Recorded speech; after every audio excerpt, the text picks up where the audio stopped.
ready to have your best year ever. Sit up nice and tall. Keep clapping, keep clapping. It's hard to clap, isn't it?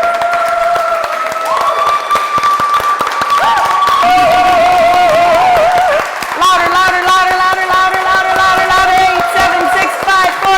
Arms up, go. You feel better, don't you? You feel your energy? You feel your arms tingling? You feel yourself a little lifted up, like a smile might actually come a little naturally right now? Yeah? Shake it out.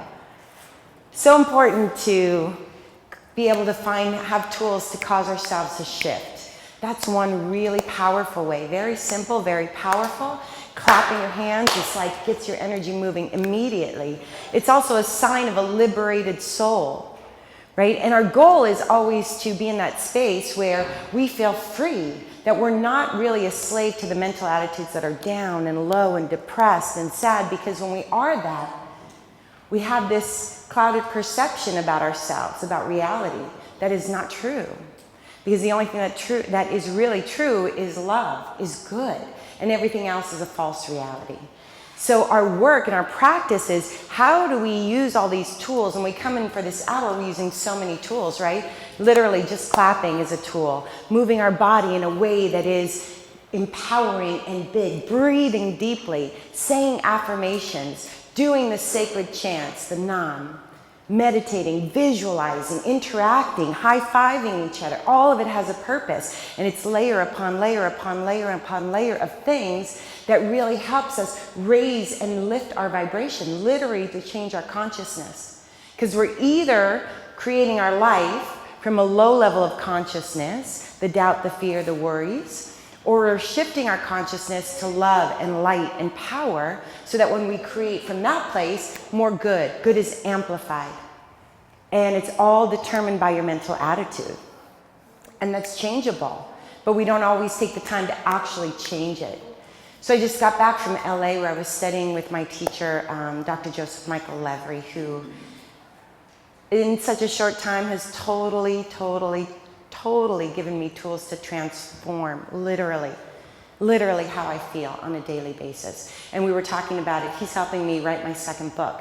And so we're working on the book that will really heal people's hearts, so that people can find what they love, do what they love, and love what they do.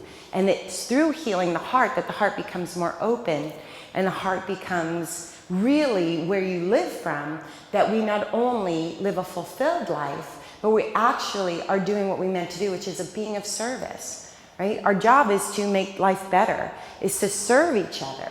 And only, Dr. Levry says, only when we're really living from that place of how can I serve, how can I serve, how can I make this better for other people, do we really have that feeling of being fulfilled. And so we were talking about the power of your mental attitude and how important it is. Because one of the things we were talking about in the book was, I was asking him, you know, a lot of people know what to do, right? If you said to me, okay, I want to lose 10 pounds. And I said, well, what do you have to do? You would probably say, I have to eat well, exercise more, right? You probably know. And if you don't know exactly, you could Google it. It's not that hard to get information, especially nowadays. It's everywhere. We've got it. We have the technology to get it, and we have the technology to get it fast.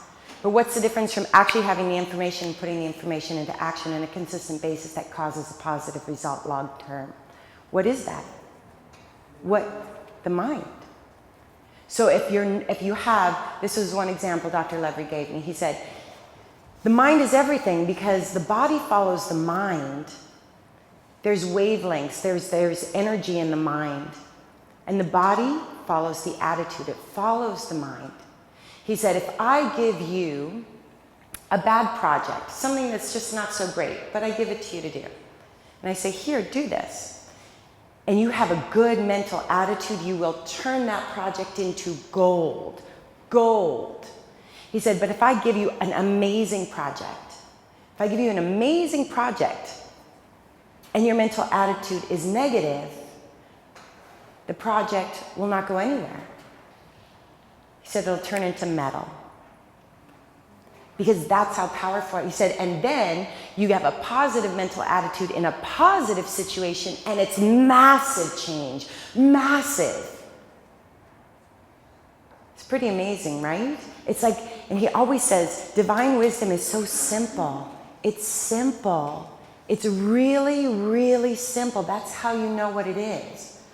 But the way that we get ourselves to actually take those actions is, one, to be awake, aware enough that when we feel negativity and doubt and fear, we don't just like try to eat it away or try to just, pretend we're not. We actually see it as an opportunity. It's a guiding system. We don't have to be scared of fear or scared of doubt. It's literally somebody saying, okay, just wake up. It's your soul saying, okay, wake up. And pain is a great motivator. Fear is pain. It's a feeling that we often want to avoid. So we avoid doing the thing that we think will cause us to feel fear, instead of changing our attitude about the situation, which would then open the door for us to make the change. Because we're always wanting to evolve. We're always wanting to move forward. Life is progress. You following me? Yes. So then he was saying that it's so important to remember that when you do affirmations, when you do mantras, like we're going to be doing in the beginning and the end, what normally happens is you start to do them, and then you hear a little voice that says, oh no, not you. Oh, that's dumb. Oh, you can't. Rolling your eyes. Really doubtful. Oh, brother, that's never going to work. Any of that kind of feeling that goes against the affirmation, he says, don't worry. Because what's happening is when you start doing affirmations and when you start doing mantras and when you have higher level thoughts coming in, the lower level thoughts are coming up to be healed. So just keep doing it. Because when you have the divine words, when you have positive, higher vibrational words, you're creating, it's literally medicine for the mind.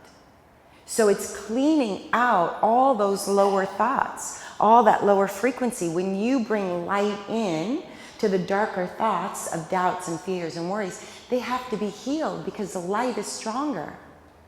Then you add the movement, which is what we do in here, and you're adding a whole embodiment of what you're saying. That's the fastest way to create and the fastest way to cause a shift. So when you add all of those things together, you're literally in a creative process that's expanding and opening you up to be able to receive more good. Because when your mind is in that higher vibration, your intuition, your level of being able to hear guidance from your soul is more open. So when we're in a situation where we want to do something, but we get that feeling of fear, and normally we go, oh, okay, that must not be for me because I'm too scared to do that.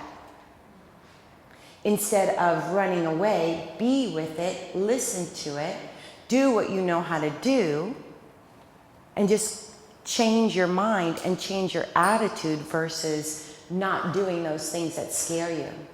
Because if you can actually step into a bigger goal where the fear really comes up, we want to keep putting ourselves in those situations where the fear really comes up, because then you can actually heal that level of fear that's in alignment.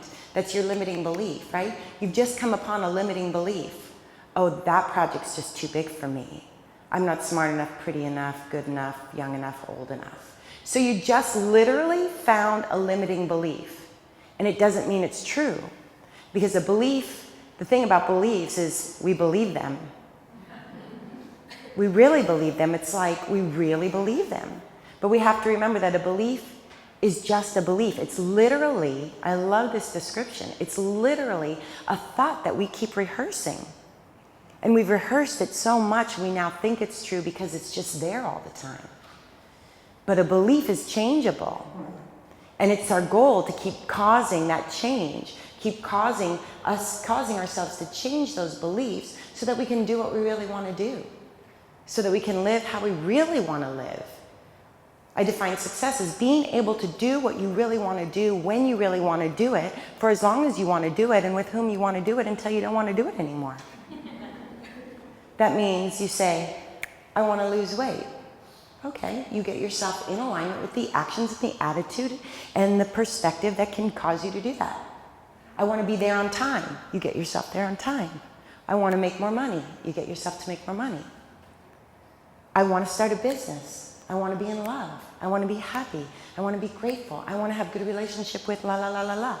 And you just know yourself so well that you just have a full body yes. In A Course in Miracles, it says, nothing is difficult that is wholly wanted, wholly desired. That means you don't have one foot and one foot here, right?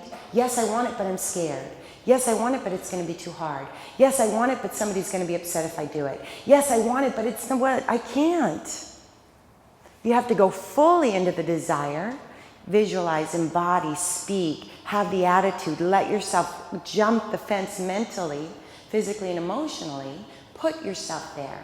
So in this class, what we're doing is we're literally thinking from the person you want to be, not about the person you want to be. That's what makes it so powerful. You are acting like the more positive person you want to be, the stronger person you want to be, the more courageous person you want to be. And in that, you know yourself. In this next hour, you're going to know things that are different about you. And that's real power. That's conscious living. Had this, my agent called me the last few days ago and told me about a project that I was being considered for. And she said, are you into that? I'm like, yes, I love it. Oh my God, I love it. And then, oh my God, really? It's not gonna happen. But I love it. It would be so amazing. It'll be so amazing. Oh my God, imagine. That would be so great. They never pick me. And even if they do, that's not gonna happen. I'm not pretty enough, I'm not thin enough, I'm not fit enough, I'm too old, they're gonna want somebody younger, maybe they haven't really seen my pictures, maybe they looked at an old picture, maybe they saw something, maybe they don't know, what do they know? They're gonna find out who I really am that I don't know, and then I'm back over here, oh my God, but I would love it. And then I'm like, but would I really love it? No, I wouldn't really love it. I wouldn't really love it, it'd be too hard. No, I don't want it. And then I caught it. And then I went through this whole thing of writing last night, just writing about it, writing down what my real fear is, and then writing down why I really wanted it. And then I started writing down why I really wanted it even more. And then I started to realize, then I got this thing that was so cool, 3 in a row. It was like the universe, the Tut universe thing, something from the tapping solution, and then a song. And all 3 had the same thing, which were, just be yourself. You have everything you need. Just be yourself. You have everything you need, because where I was getting twisted is, I'm not like her. I'm not like him. I'm not that. Who are representations of that job that has been done by those people. I'm being very cryptic because I don't want to say it, right? But I'm not like the ones that they've used before. So for me, that meant then you're not it. But what if the reason they want me is because I'm not like the ones before? Yes. Right? And that could be a good thing. They have to know, they found me, they had to do some research, right? You're supposed to help me out on that. So the whole idea was that if I have a positive mental attitude about a positive situation, imagine what could happen. Instead of having a negative attitude about a potentially amazing situation where I could really screw that up. And what's going to be the difference? Who's the defining factor? You. It's hard to imagine that I have that much power, because I want to be like, oh no, it couldn't be me. They're just going to decide. But it doesn't work that way. We influence and impact everything. So for me, I have until like Tuesday, because Tuesday I have an interview. So I have until Tuesday, and that's been my work, is to shift. Remember why I'm different and why being different is good. Remembering they found me, that must be good. Remembering I'm different than I was before. I'm different, I'm stronger, I know more, I'm more confident, and fueling that, and fueling that, and fueling that. And here's the last piece that's very hard for me to do, is put my stake in the ground and says, I want this. Usually I say, oh, if it's meant to be. Which is important too, right? But there's got to be, I want this. My whole body wants this. My head wants this. My heart wants this. I'm taking the chance to want this. I'm scared to want this, but I want this. I want this. I want this. I want this. I want this. I want this. I want this. I want this. And so it is. But what if I don't get it and everybody knows, and then I'll be so embarrassed, and then, right? Right? But here's the process. That's what I want you to do today. I want you to really want it.